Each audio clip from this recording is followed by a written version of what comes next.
ಎಲ್ಲೋ ಏನೋ ಮಿಸ್ ಹೊಡಿತಿದ್ಯಲ್ಲ. ಇಂಗ್ಲಿಷಲ್ಲಿ ಮಾತಾಡಿದ್ರೆ ಉತ್ತರ ಹೇಳಕ್ಕೆ ತಡವರ್ಸ್ತಿದ್ದಾನೆ.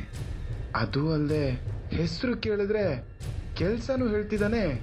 ಯಾಕೋ ಇವನ್ ಮೇಲೆ ಡೌಟ್ ಬರ್ತಿದೆ.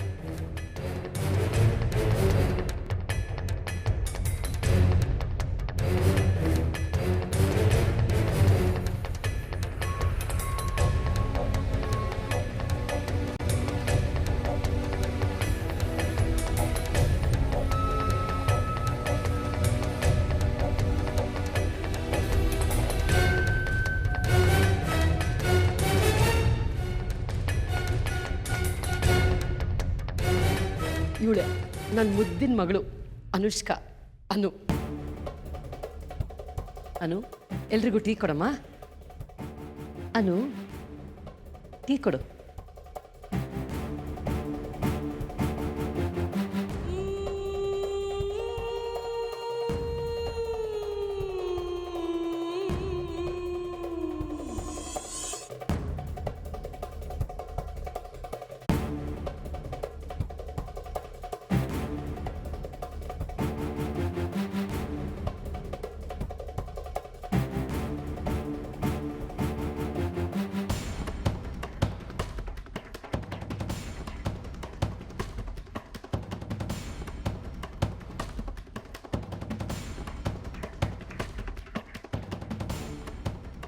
ನನ್ನನ್ನೇನಾದರೂ ನೀನು ಒಪ್ಕೊಂಡೆ ಅಂದ್ಕೋ, ಫಸ್ಟ್ ನೈಟ್ ಕುಡಿಯೋ ಹಾಲಿನಲ್ಲಿ ನಾನು ನನ್ನ ಕೈಯಾರೆ ವಿಷ ಹಾಕಿ ನಿನ್ನ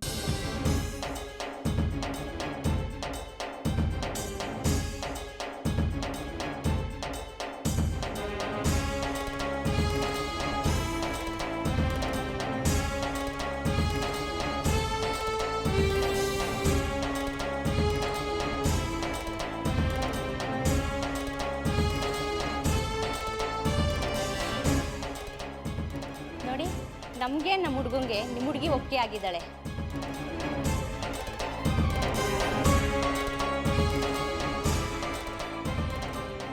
ನೀವು ನಿಮ್ಮ ಹುಡುಗಿ ಒಪ್ಪಿಗೆ ತಿಳಿಸಿದ್ರೆ ಮುಂದಿನ ಮಾತುಕತೆ ನಡೆಸ್ಬೋದು.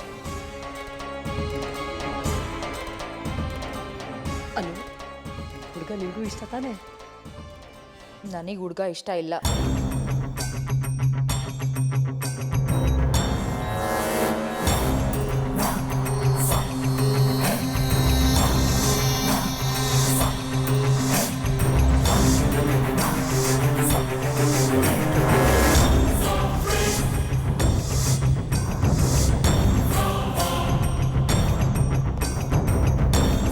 ಅನು, ಏನು ಹೇಳ್ತಾ ಇದೀಯಾ?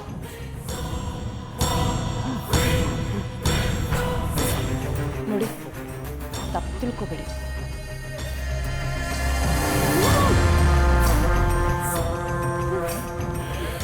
ನಮ್ಮ ಅನುಷ್ಕಾ ತುಂಬ ಸಂಕೋಚ ಸ್ವಭಾವದವಳು. ನಾವು ಅವಳ ಹತ್ರ ಮಾತಾಡ್ತೀವಿ, ಆಮೇಲೆ ನಮ್ಮ ನಿರ್ಧಾರ ಏನು ಅಂತ ಫೋನ್ ಮಾಡಿ ನಿಮಗೆ ತಿಳಿಸ್ತೀವಿ. ಸರಿನಾ? ಸರಿ, ನಾವಿನ್ನು ಬರ್ತೀವಿ.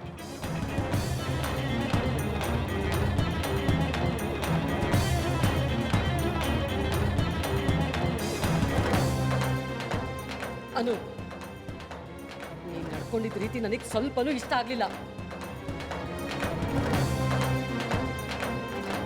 ಆ ಹುಡುಗ ನಿನಗೂ ಒಪ್ಪಿಗೆ ಅಂತ ಯಾಕೆ ನೀನು ಹೇಳಿಲ್ಲ? ಈ ಶಿವಾನಿ ನೋಡಿದ ಹುಡುಗನ ನಾನು ಖಂಡಿತ ಮದುವೆ ಆಗಲ್ಲ. ಅನು,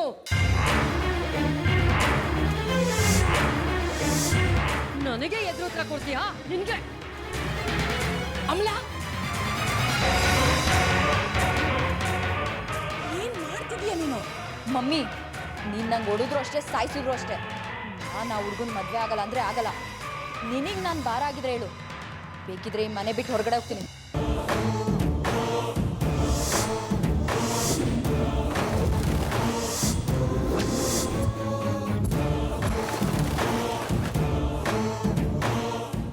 ಚಿಕ್ಕಮ್ಮ, ತಪ್ಪೆಲ್ಲ ನಂದೆ. ನಾನು ಅನುಷ್ಕಾಗೆ ಹರ್ಟ್ ಆಗೋ ಥರ ನಡ್ಕೊಂಡೆ ಅನ್ಸುತ್ತೆ. ನಾನೇ ಹೋಗಿ ಅವಳಿಗೆ ಸಮಾಧಾನ ಮಾಡ್ತೀನಿ.